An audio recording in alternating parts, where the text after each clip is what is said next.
अस्सलाम वालेकुम व्यूअर, इस वक्त मैं मौजूद हूँ पार्क स्ट्रीट लाहौर के टिलो ओवरसीज़ ब्लॉक में। तो ये क्रिस्टल इस तरह ब्लॉक है, लेफ्ट साइड पे और राइट साइड पे टिलो ओवरसीज़ ब्लॉक है। ये जो यहाँ पे मैं खड़ा हूँ इस वक्त, ये 85 फीट कारपेट रोड है दोनों साइड का।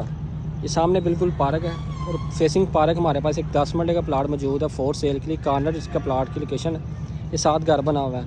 ये एक्चुअल प्लाट की लोकेशन है। ये 10 मरले का कॉर्नर का प्लाट है। ऑल ड्यूज़ क्लियर है, इसमें पोजेसन पेड है, एक्सेस लैंड पेड है, रोडा पेड है।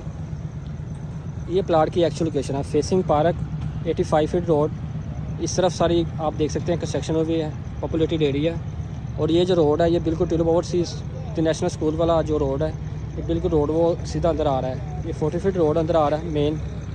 और ये इस तरफ 85 फीट कारपेट रोड है। 85 फीट रोड पर फेसिंग पार्क कॉर्नर का प्लाट मौजूद है फॉर सेल के लिए। ओनर इसकी डिमांड 1,95,00,000 रुपये करते हैं। ऑल ड्यूज़ पेड है इसमें। फर्दर डिटेल के स्क्रीन पे मेरा नंबर मेंशन है, आप दिए गए नंबर पर रब्ता कर सकते हैं। अल्लाह हाफ़िज़।